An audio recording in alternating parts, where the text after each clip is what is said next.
For investments in troubled businesses, how does USCIS determine whether jobs have actually been preserved? As the vast majority of EB-5 investments are made in new commercial enterprises, NCEs, troubled businesses are often overlooked. Within the EB-5 program, investments in troubled businesses can prove to be highly advantageous alternatives to NCEs. This can be attributed to the ability to preserve existing jobs to satisfy program requirements rather than create new jobs entirely. According to United States Citizenship and Immigration Services, USCIS, a troubled business must be at least 2 years old at the time of investment.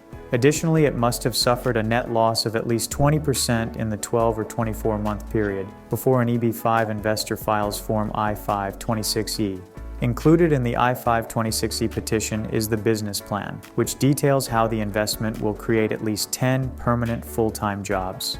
In the case of troubled businesses, an investor does not necessarily have to create new jobs. They can preserve existing positions instead.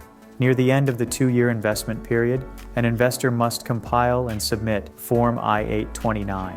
This petition serves to prove that the investment followed the business plan provided alongside Form I-526E.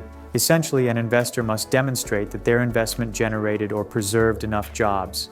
When determining if a troubled business's jobs have been preserved, USCIS will consider any and all relevant information. This includes evaluating employment numbers, so an investor must demonstrate that jobs were preserved at pre-investment levels. USCIS may also consider an investment's economic analysis. These use economic or statistical methodologies to examine the impact a project has on the local economy. More specifically, the analysis aims to prove the investment generated or preserved at least 10 jobs per investor.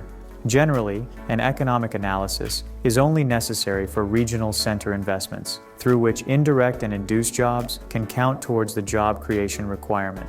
In comparison, direct EB-5 investments can only count direct jobs. This limited scope can make it difficult to create or preserve enough jobs.